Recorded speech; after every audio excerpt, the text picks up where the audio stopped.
할렐루야. 늘 하나님 안에서 행복한 우리 행복한 교인들, 오늘 또 비록 인터넷이지만 어디나 계시는 우리 하나님께 참 예배할 수 있기를 바랍니다. 신령과 진정으로 예배하는 자를 우리 하나님이 찾으신다고 했으니까 오늘도 그러한 믿음으로 하나님께 참 예배가 있으시기를 바랍니다. 우리 찬송가 38장을 찬양하심으로 우리 수요 예배로 하나님께 영광을 돌립니다.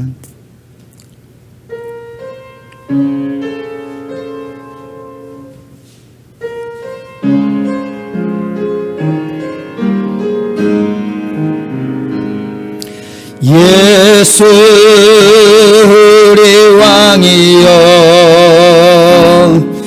이곳에 오셔서 우리가 왕께 드리니 찬양을 받아주소서. 우리는 주님의 백성, 주님은 우리의 왕이라. 왕이신 예수님 오셔서 좌정하사 다스리소서. 예수 우리 주시여 이곳에 오셔서 우리가 주께 드리니 찬양을 받아주소서. 우리는 주님의 종들, 주님은 우리의 주시라. 주 대신 예수님 오셔서 이 찬양을 받아주소서.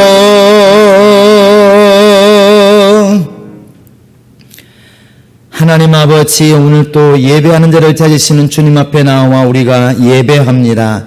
마음을 다하게 하시고 뜻을 다하게 하시고 우리의 성품을 다하게 하셔서 하나님 앞에 온전한 예배를 드리게 도와주시고 하나님께 발견되어지고 하나님께 복을 받는 예배가 될 수 있도록 인도하여 주시옵소서.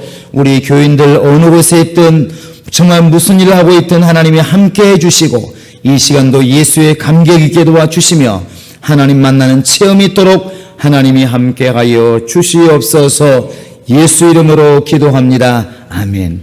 하늘에 계신 우리 아버지여, 이름이 거룩히 여김을 받으시오며 나라의 마음이시며 뜻이 하늘에서 이룬 것 같이 땅에서도 이루어지이다.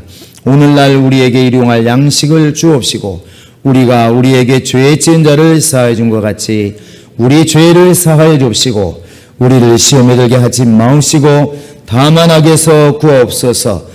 나라와 권세와 영광이 아버지께 영원히 있사옵나이다. 아멘. 우리 96장을 찬양하십니다. 96장, 예수님은 누구신가?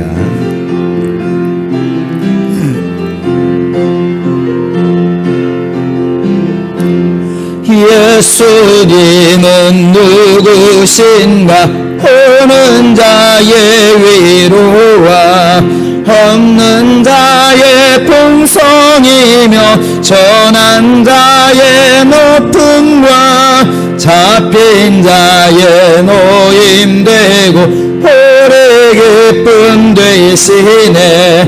예수님은 누구신가? 약한 자의 강함과 눈먼 자의 빛이시며 병든 자의 고침과 죽은 자의 부활되고 오래 생명 되시네.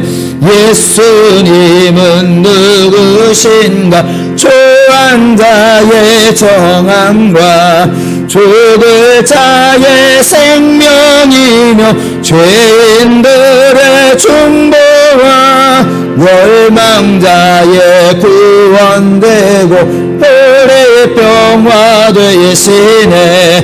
예수님은 누구신가? 온 교회의 머리와 온 세상에 모시며 모든 왕의 왕이요 심판하실 주님 되고 오래 영광 되시네. 아멘. 자, 우리 하나님 말씀 같이 보겠습니다. 요한복음 16장입니다. 자, 요한복음 14장 16절입니다. 죄송합니다. 요한복음 14장 16절부터 17절까지 읽겠습니다. 시작.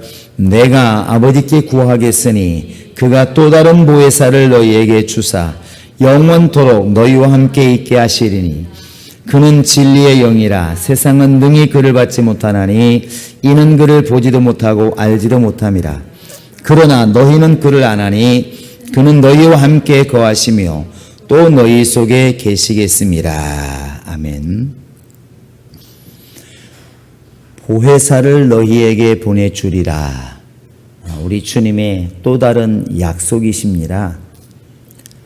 내가 너희에게 지시할 땅을 주겠다 이렇게 약속하신 아브라함과의 약속, 또 너를 내가 모든 민족 위에 뛰어나게 하겠다, 또 정말 하나님께서 무지개를 두어서 홍수로 멸하지 않겠다, 여러 가지 약속을 있는데 오늘 약속은 보혜사를 너희에게 보내주시겠다 하는 약속입니다.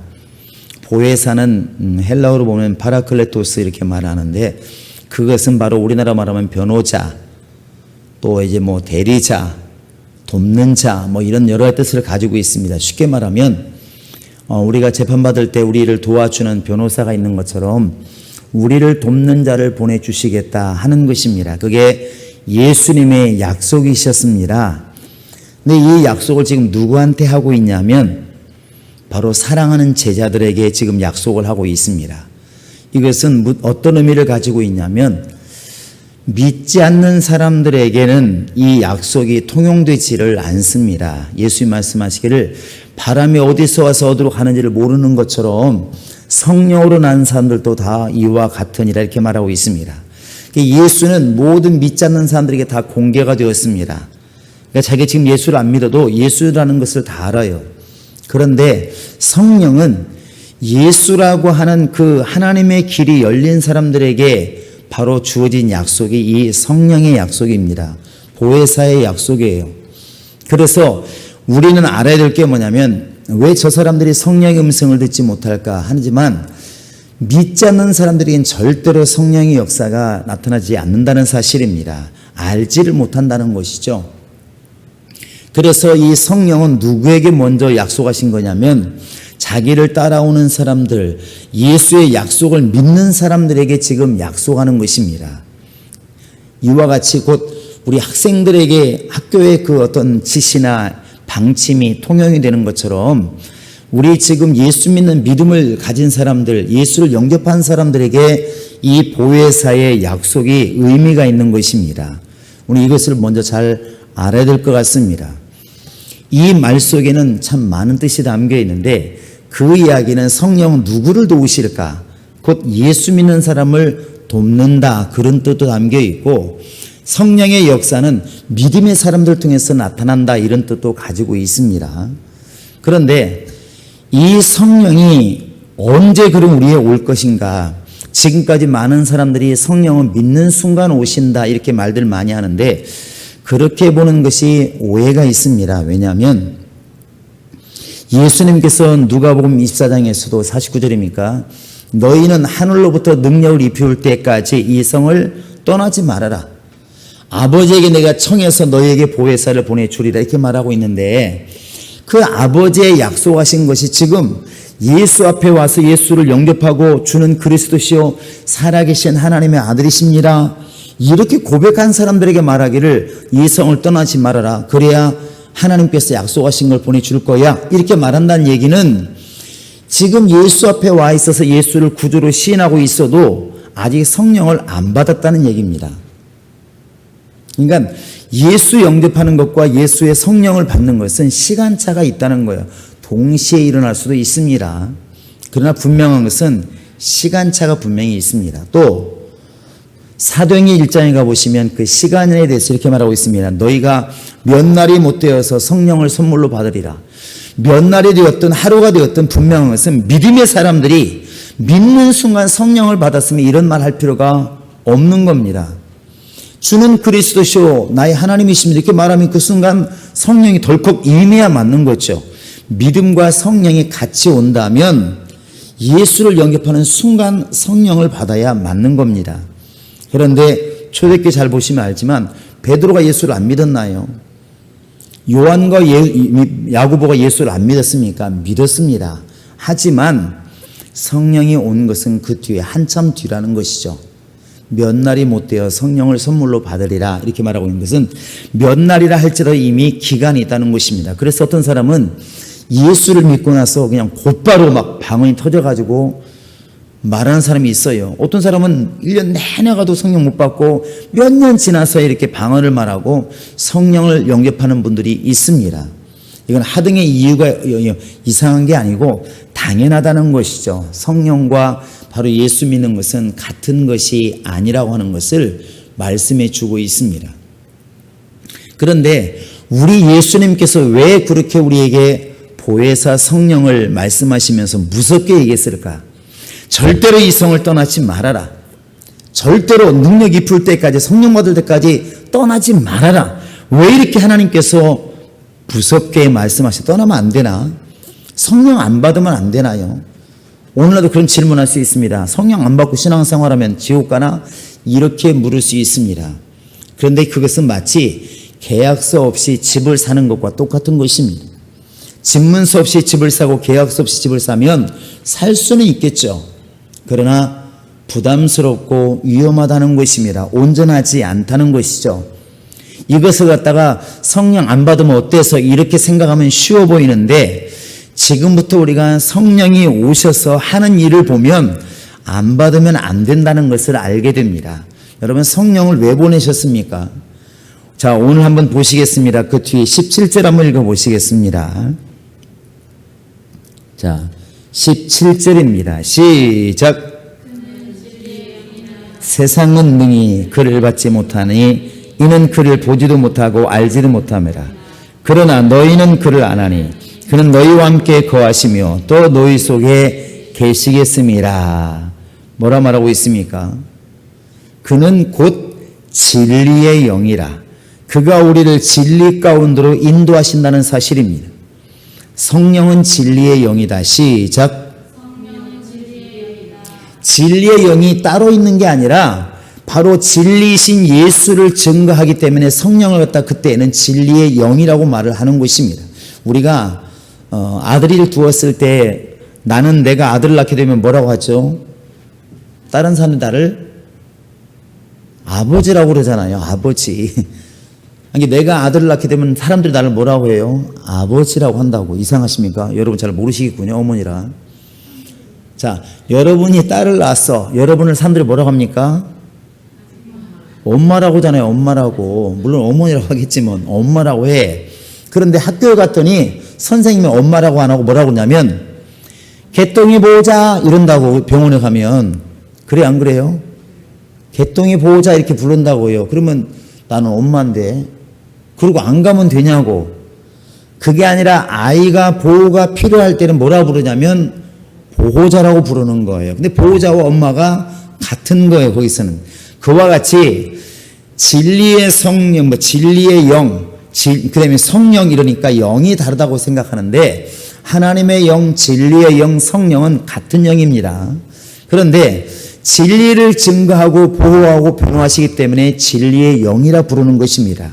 그러면 예수님께서 말씀하시기를 진리를 알지니 진리가 너희를 자유케 하리라 그랬습니다. 그러니까 우리는 자유하려고 합니다. 마귀로부터 벗어나는 게 자유고 병으로부터 벗어나는 게 자유고 가난으로부터 벗어나는 게 자유고 사망으로 벗어나는 게 자유예요. 근데 우리를 벗어나게 만드는 게 뭐냐면 진리입니다. 예수 말씀하시기를 진리를 알지니 진리가 너희를 자유케 하리라. 그런데 그 진리 가운데로 인도하시는 게 누구냐는 것입니다. 집안에 들어가면 보호하는 걸 알고 있고 집안에 들어가면 비를 안 맞는 거 알고 있는데 그 집안으로 누가 데리고 갈 것이냐 하는 것이죠. 집안으로. 우리나라에 저 김영부터 시작해서 여러 군데 지금 미로공원이 있습니다. 미로공원. 머리 좋다고 못 빠져나가더만요. 언젠가 제주도 갔을 때 IQ 130 넘은 사람들 따로 분리시켜가지고 팀 만들고 무식한 팀 만들고 해서 나오라고 했더니 무식한 팀이 더 빨리 나왔습니다. 이거 머리 좋다고 빠져나온 게 아니에요. 근데 그때 리더가 잘하는 사람이 있으면 금방 나와요. 리더가. 근데 바로 그와 같이 분명히 출구가 저긴 줄 아는데 보여요. 그런데 막혀 있어서 못 나간다는 겁니다. 그럼 계속 뱅뱅뱅 도는 거예요. 뱅뱅뱅 도는 겁니다. 그때 누군가가 길 아는 사람이 이리 와. 금방 빠져나가는 금방. 바로 우리가 진리가 자유라는 걸 알아요. 진리를 알아야 영생하는 것도 알고 있는데 그 진리 가운데로 인도하는 자가 누구냐는 것입니다. 그 가이드가 누구냐는 거예요. 그게 바로 성령이라는 사실입니다. 그래서 성령이 우리를 진리 가운데로 인도하시기 때문에 예수님께서는 너희가 나를 아는 거 너희 지식 나는 못 믿는다. 사람이 지식 못 믿는다. 고린도전서 1장에 나와 있는 것처럼 관원의 지혜로 지금 그 당시에 가장 배웠다고 하는 그런 관리인들이 그 당시에 랍비라든지 이런 지식으로 절대로 예수를 못 본다는 겁니다. 못 본다는 거예요. 그래서 성령을 받기까지는 절대 떠나지 마. 너 여기 떠나면 길 잃어버려. 똑같다는 것입니다. 성령이 와서 인도할 때까지 가만히 있어. 이렇게 말합니다. 여러분 이런 질문할 수 있습니다. 나는 영리해서 말씀 보면 알 수 있는데 이렇게 할 수 있는데 그렇게 해서 지식으로 아는 예수는 온전한 예수가 아닙니다. 저 고린도전서 12장입니까? 바로 3절에 보시면 믿음으로 아니하고는 성령으로 아니하고는 예수를 주시라 할 수 없느니라. 성경 그렇게 말하고 우리는 뭐라고 하냐면 아니요 나는 내가 알 수 있어요. 지식으로 알 수 있고 공부를 많이 했기 때문에 나는 성경 읽어서 예수를 알 수 있습니다 이렇게 말을 해요. 그런데 우리는 이쪽을 택하는 겁니다. 성령이 아니고서는 예수를 주라 시인할 수 없다. 이걸 우리는 지금 믿는 거예요. 할렐루야.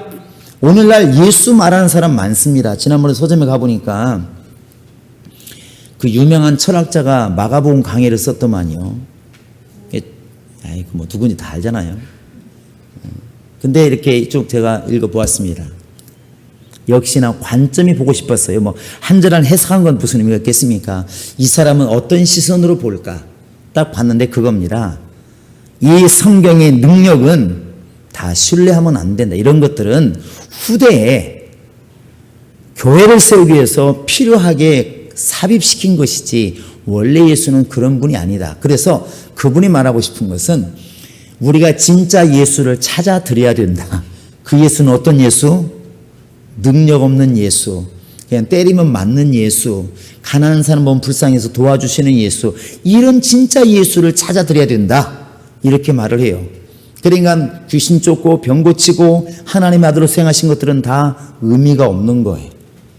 그분이 공부를 안 했을까요? 잘합니다. 외국어도 잘하고 배운 것도 많아요. 박식합니다. 그도 성경을 많이 읽었습니다. 그런데 그가 한 지식은 눈으로 보는 예수, 사회학적으로 이렇게 보았을 때 저분은 참 이 사회의 불평등한 사회를 바로잡고 가난한 사람들을 잘 도와주어서 인간의 본분이 무엇인가를 깨닫게 하고 자기만 먹고 사는 것이 아니라 남을 좋을 줄 아는 사랑이 넘치는 예수, 정말 훌륭한 예수님이시다 이렇게 말을 해요. 여러분 그게 지금 성경이 말하고 있는 예수인가요?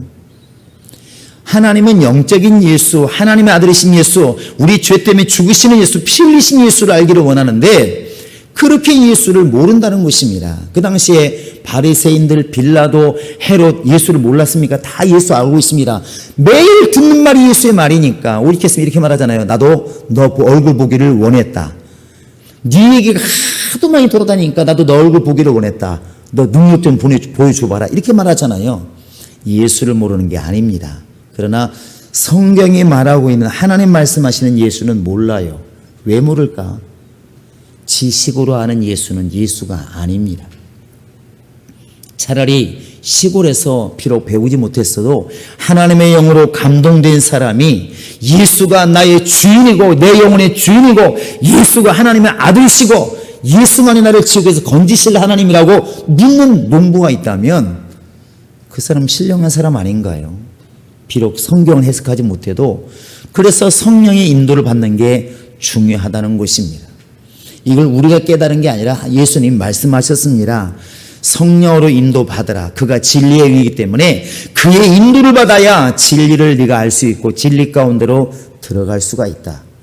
여러분, 그래서 우리가 늘 강조해야 될 것은 성령의 감동으로 성경도 보고 성령의 감동으로 주님의 일도 하고 성령의 감동으로 우리가 기도도 해야 그게 맞는 것입니다. 그래서 에베소 2장 18절에도 너가 성령 안에서 무시로 기도해라. 정말 성령으로 예수를 증거하고 예수를 믿으라. 이렇게 말하고 있다는 것이죠. 또 우리가 성령을 이렇게 받아야 될 이유, 예수님이 그렇게까지 이 보혜사를 기다리라고 말씀하신 그 약속의 이유가 뭐냐면 성령이 하나님의 일하는 도구를 우리에게 주신다는 사실입니다. 자, 한번 우리 고린도전서 12장을 보시기 바랍니다. 자, 고린도전서 12장입니다. 자, 4절부터 한번 읽어볼까요? 7절까지 읽어보십니다. 시작.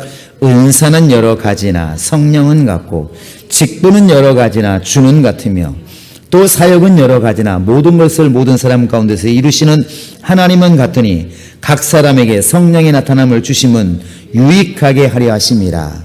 그 다음에 성령 은사가 나와 있는데 은사는 여러 가지지만 역사하시는 성령은 같다. 달란트는 여러 가지지만 그 달란트를 주시는 성령은 한 성령이시다. 결국 예수님의 사람들이 가진 능력이 있어요. 어떤 사람들은 환상을 보고 방언을 말하고 통역을 하고 병 고치는 은사도 있고 성경을 잘 해석하고 봉사를 죽도록 잘하고 남들은 정말 하지 못하는 그런 선교에 가서 목숨 내놓고 선교를 하고, 그런데 그 각각의 일들을 하게 만드는 게 누구냐면 성령이시라는 사실입니다. 그래서 성령은 하나님의 일을 하게 만드시는 도구를 주시는 분이 바로 우리 하나님이십니다. 여러분, 시골 출신들은 밭에 나가서 일하는 도구가 얼마나 많은지 알아요. 뭐뭐 있습니까? 쟁기가 있고 사비가 있고 괭이가 있고 곡괭이가 있고 그 다음에 호미가 있고 소시랑이 있고 또 뭐가 있습니까? 예? 송곳도 있고 사브나가 있습니다. 이거 말고도 더 세밀하게 더 많아요. 근데 그때 아버지가 아들에게 시킵니다. 야, 오늘 와서 토란 좀 캐와라. 이렇게 말할 때 뭘 줄까 싶으면 낫을 줄까요? 아니면 삽을 줄까요? 곡괭이 줄까요? 예, 보통은 이제 곡괭이, 남자 같으면 곡괭이를 예를 호미를 주겠죠. 거기에 맞는 게 있다는 것이죠. 야, 오늘은 저기 농장에 가서 소똥 좀 쳐라. 그런데 삽을 주면은 죽을 고생할 겁니다. 그거는 소시랑이 필요한 거예요. 그와 같이 도구가 있는 거예요. 그러니까 도구가 있어 각각 다른 겁니다. 다 알아서 하는 거예요. 나무를 할 때는 낫이 필요한 것이고, 하나님께서 우리 인간들에게, 예수 믿는 사람들에게 하나님의 일을 시켜야 되는데 그때마다 은사를 다르게 주시는데 그 은사를 나눠주시는 분이 누구냐면 성령이십니다. 그래서 성령을 받아야 하나님의 일을 할 수 있는, 열심히 있지만 도구가 없으면 일을 못하니까 일할 수 있는 도구가 우리에게 생긴다는 사실입니다. 여러분, 성령 충만하면 어떤 방법으로든 하나님의 일을 할 수 있는 도구가 주어집니다. 그런 믿음을 가지시기 바랍니다. 하나님의 일하는 사람이 아무 능력이 없다면 힘들겠죠. 하나님께서 이렇게 어떤 사람은 병 고치는 은사를, 또 말씀을 통역하는 은사를, 또 가르치는 은사를, 봉사하는 은사를 주시는데 누가 주시느냐? 성령이 주신다. 결국 예수님께서 성령을 기다리라 말씀하시는 것은 성령으로 아니하고는 하나님의 일을 하고 싶은 마음이 있을지 모르겠지만 일할 수 있는 능력이 없다는 것입니다. 이런 말들 많이 하더라고요. 특히 가센터 같은 데 보면은 이런 말 남자끼리 말합니다. 일은 다 도구가 한다고. 우리가 차를 고칠 수 있는 머리로는 알아도 도구가 없으면 아무것도 못하는 거예요. 바퀴 끌러서도 가 이렇게 못합니까? 바퀴를 바꿀 수 있어요. 그런데 도구가 없으면 어떡하겠습니까? 마음은 알지만 못하는 것이죠. 도구가 요즘은 많이 이 일을 합니다. 도구가 싹 갖춰져 있으면 너무 편하게 하는 거예요. 그 일을 하시게 만드는 게 누구냐면 성령이십니다. 자, 나에게 성령의 은사를 주시옵소서. 시작. 나에게 성령의 은사를 주시옵소서. 자, 그 다음에 하나가 뭐냐면 예수님께서 세우신 기관이 교회입니다. 교회는 나라가 세운 것도 아니고 어떤 뛰어난 사람이 세운 것도 아니잖아요. 예수님께서 마태복음 16장에서 내가 이 반석의 교회를 세우리니, 교회는 바로 예수님이 세우셨습니다. 그런데 이 교회를 지금 인자이신 예수는 하늘 올라가 계시니까 이 교회를 누군가는 이끌어가야 되잖아요. 물론 눈으로 볼 때는 목사가 이끌어가고 뭐 선교지는 선교사님이 이끌어가겠지. 또 그런 것도 없는 건 전사가 이끌어가기도 합니다. 그런데 사람이 볼 때는 사람이 이끌어가는 것처럼 보이는데 진짜로 모든 세상의 교회를 이끌어가시는 건 누구실까? 바로 성령이십니다. 그래서 사도행전 20장 28절에 보시면 성령이 너희를 감독자로 삼고, 장로들이 하는 얘기입니다. 너희를 감독자로 삼고 예수의 피로 산, 하나님 피로 산 사람들을 치게 하셨느니라. 곧 하나님의 피로 거듭나서 구원받은 사람들을 갖다 잘 친다는 말은 결국 잘 양육하고 길러간다는 것인데 그 일을 하게 만드셨느니라. 누가? 성령이. 이렇게 말해요.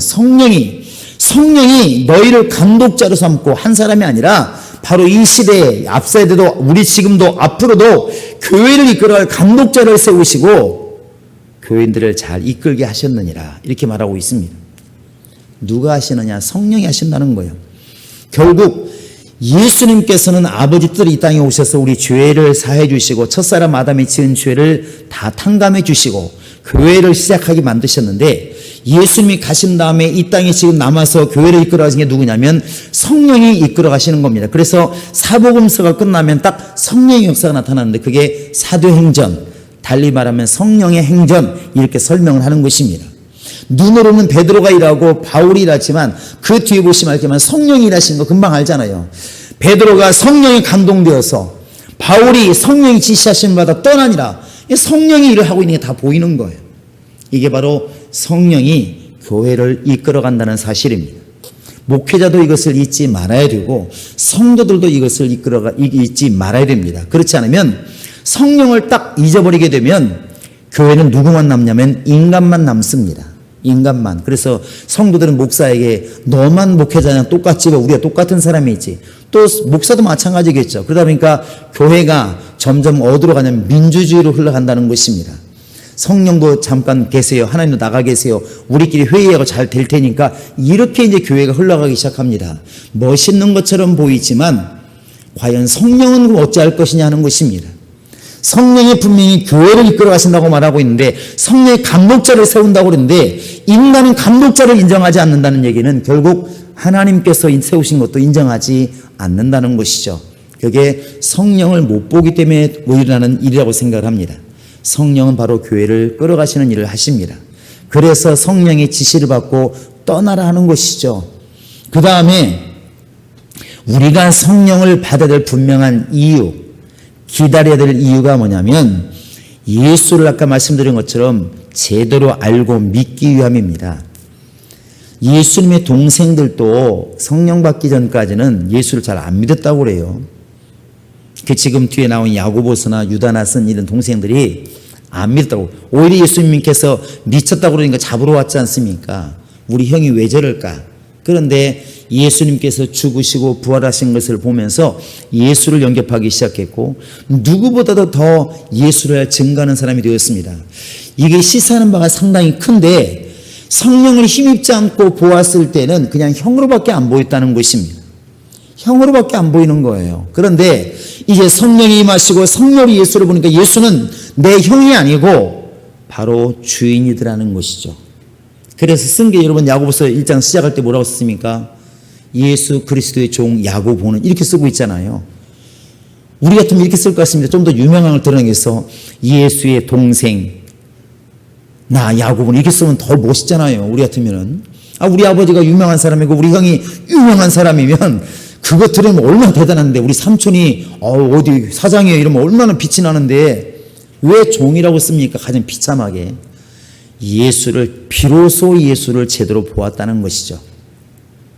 여러분, 예수를 예수답게 보게 만드는 그 능력이 누구냐면 바로 그게 성령이십니다. 그래서 오늘도 마찬가지고 내일도 마찬가지예요. 아마 이제 교회가 지금 상당히 어렵지만 성경의 요한계시록 보면 더 어려워질 겁니다. 절대로 교회는 편안해질 않아요. 나중에는 정말 666 표가 확인이 될 때에는 이 표가 없으면 매매를 못한다고 생각 굶어 죽을 환경에 처할 수도 있습니다. 제가 지금 이렇게 보는 눈은 전 세계가 코로나로 인해서 점점 더 복음의 문이 닫혀져 가고 있다는 거예요. 보이지 않지만 이게 어느 나라 문제가 아니라 전 세계가 지금 그렇게 되고 있습니다. 결국 교회와 또 교회 안에 성도들이 점점 더 이렇게 지금 환경이 곤란에 처하고 어려움에 처하고 핍박에 처하게 가는 것이 오늘 우리는 소망 가운데 그러지 않기를 원하지만 요한계시록 보시면 알겠지만 점점 더 힘들어진다는 것입니다. 주님 오실 시간이 가까워져 가고 있다는 것이죠. 과연 이때 우리가 예수를 제대로 바라볼 수 있는 힘이 있을까? 우리 믿음을 지탱할 만한 힘이 있을까? 우리 믿음을 과연 자랑할 만한 힘이 있을까? 어디 있을까? 이것은 성령이 있습니다. 성령이 있어. 요즘에 이렇게 간간히 듣는 말들, 그냥 오가는 대화 속에 나오는 말이 이런 말 많이 들었습니다. 기독교인인 게 창피해서 말을 못하겠다고.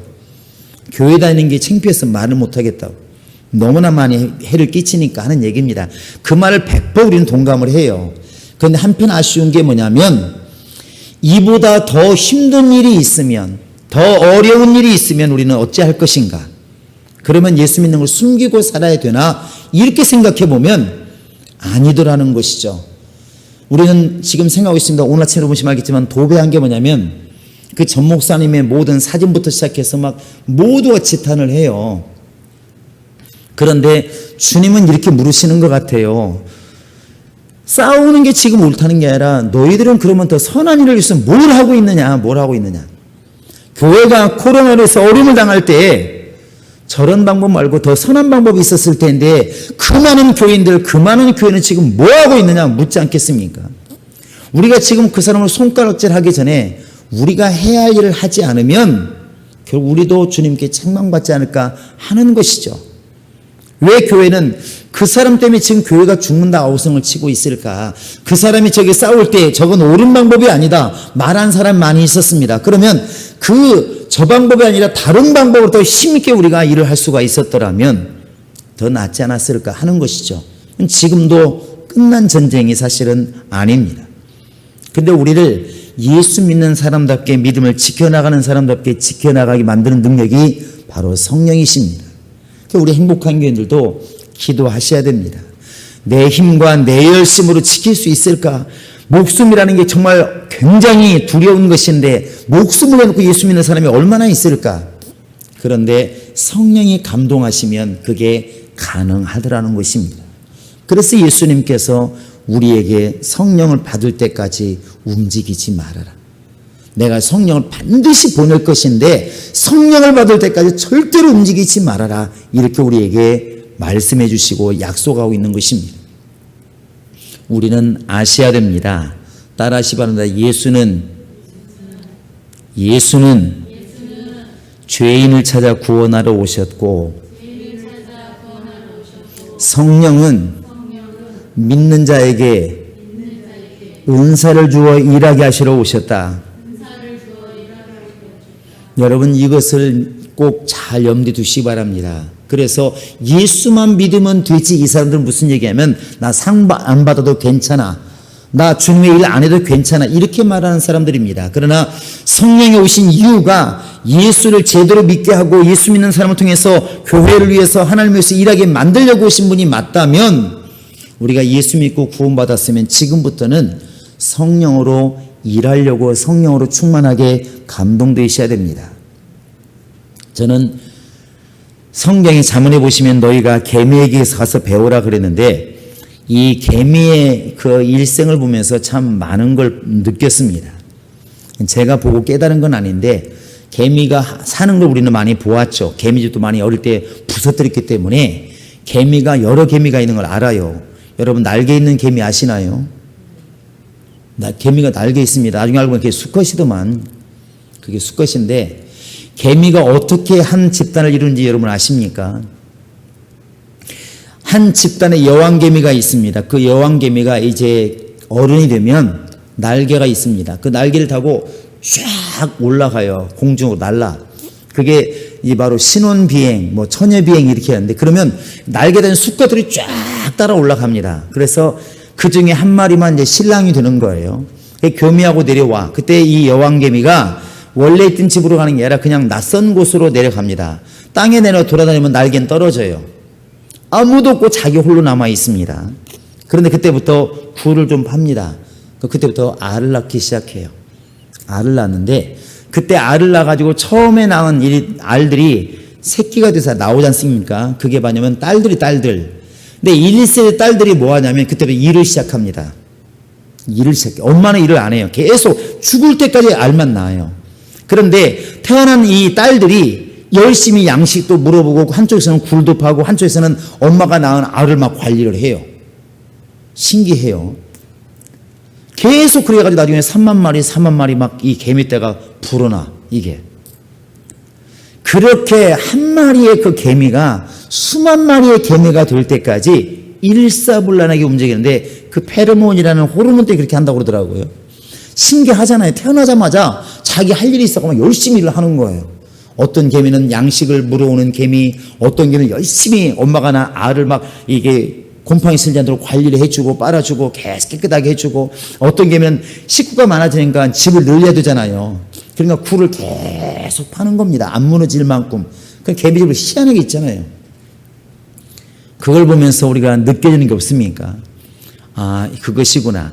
하나님의 나라는 누군가는 일을 해야 되는데, 그 누군가가 누구냐면 성령을 기다려 성령을 받고 성령으로 일하는 사람들이 바로 그들입니다. 그들 때문에 하나님의 나라가 확장되고 있는 것이고, 그들 때문에 주의 뜻이 성취되고 있는 것이고, 그들 때문에 주님의 뜻이 지금 이루어지고 있는 것입니다. 우리 행복한 교인들이 그렇게 되기를 원하는 것입니다.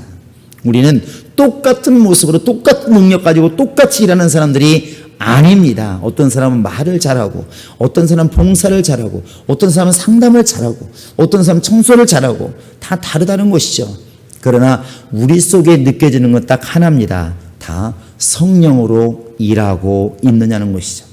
에베소 4장에 보시면 하나님도 한 분이시요 믿음도 하나요 성령도 하나이시니 우리가 해야 할 것은 성령이 하나 되게 하신 것을 힘써 지켜라, 이렇게 말하고 있습니다. 행복한 교회가 이 말씀대로 각각 사는 게 아니라 성령으로 하나님을 지켜나갈 때에 이 교회는 살아있는 교회가 될 것입니다.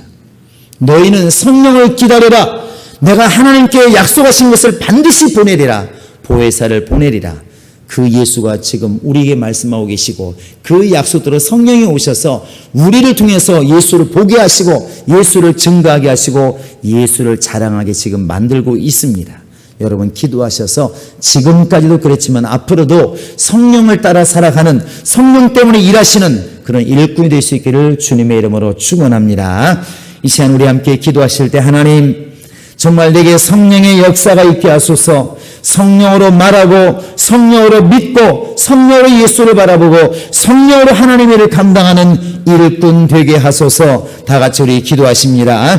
살아계신 하나님 아버지, 우리에게 또 다른 보혜사를 하나님이 약속하셨으니 아버지 하나님의 성령으로 우리가 일하게 도와주시고, 하나님의 성령으로 기도하게 하시고, 하나님의 성령으로 나아갈 수 있도록 인도하여 주시옵소서.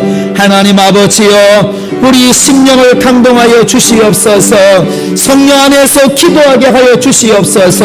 성령 안에서 우리가 깨어있게 하여 주시옵소서. 하나님의 성령으로 우리가 예수를 알게 하시고 보게 하시고 깨닫는 역사가 있도록 우리 아버지 하나님이 도와 주시옵소서. 아버지 하나님, 우리를 고아와 같이 버려두지 아니하시고 우리를 살리신다 말씀해 주었사오니, 하나님 아버지여, 우리를 진리 가운데로 인도해 주시고 진리로만 살아가는 우리가 될 수 있도록 하나님이 함께 하시고 인도하여 주시옵소서. 주님의 사랑, 주님의 은혜가 우리 안에 있음을 우리가 알고 있습니다. 깨닫게 하시고 이기게 하시고 승리하게 하시고 하나님의 영으로만 살아갈 수 있도록 인도하여 주시옵소서. 하나님께서 우리를 붙잡아 주시옵소서. 세상이 점점 더 악해져 갈 때 세상이 점점 더 이렇게 어려워져 갈 때 우리는 성령으로 믿음을 지키고 성령으로 예수를 증거하고 성령으로 믿음을 보여나가는 역사가 있도록 아버지 하나님이 도와 주시옵소서. 역사하여 주시옵소서. 함께하여 주시옵소서. 살아계신 하나님 아버지, 이렇게 환경이 어려워져 갈 때 많은 사람은 신앙을 잃어버리고 예수를 잃어버리고 아버지 있는 믿음을 다 저버리고 떠나간 사람들 많이 있습니다. 아버지, 이럴 때 우리는 더 굳건히 주 앞에 나아가게 도와주시되 우리 예수님께서 약속하시기를 성령을 입힐 때까지, 내가 보혜사를 보낼 때까지 이곳을 떠나지 말라 명하셨사오니 하나님 아버지, 영원토록 우리와 함께 있을 보혜사 성령을 우리가 따르게 도와주시고 그 성령의 감동을 따라 예수를 보게 하시며 성령을 따라 예수를 믿게 하시며 성령을 따라 예수를 증거하게 도와주시며 성령을 따라 주 앞에 봉사하는 우리가 될 수 있도록 하나님이 함께하여 주시옵소서. 성령의 능력으로 하나님의 일을 감당하게 도와주시고 성령으로 귀신을 내쫓게 도와주시며 성령으로 하나님의 나라를 이루어갈 수 있도록 인도하여 주시옵소서. 예수님의 이름으로 기도합니다.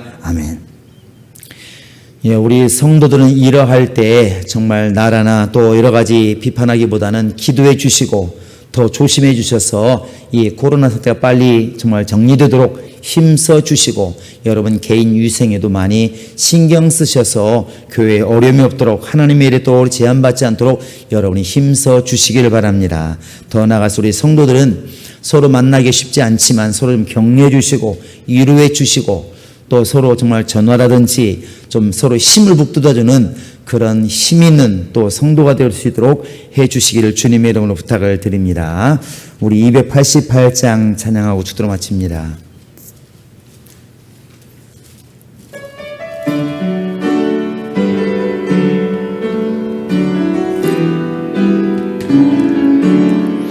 예수를 나의 구주 삼고 성령과 배로서 거듭나니 이 세상에서 내 영혼이 하늘의 영광 누리도다. 이것이 나의 간증이요 이것이 나의 찬송일세. 나 사는 동안 끊임없이 구주를 찬송하리로다. 온전히 주께 맡긴 내 영 사랑의 음성을 듣는 중에 천사들과 함께하는 것과 하늘의 영광 보리로다. 이것이 나의 간증이요 이것이 나의 찬송일세. 나 사는 동안 끊임없이 구주를 찬송하리로다. 주 안에 기쁨 누림으로 마음의 평안이 잔잔하니 세상과 나는 안도 덮고 구속한 주만 보이도다. 이것이 나의 간증이요 이것이 나의 찬송일세. 나 사는 동안 끊임없이 구주를 찬송하리로다. 아멘. 이제는 우리 주 예수 그리스도의 은혜와 예수를 보내신 하나님의 그 크신 사랑과 성령의 감동하심과 인도하심과 그의 역사하심이 보혜사를 보내어서 우리를 진리 가운데 인도하시라 약속하신 주님의 약속을 믿고 따라가는 모든 성도들 머리 위에 이제로부터 영원토록 함께 있을지어다. 아멘.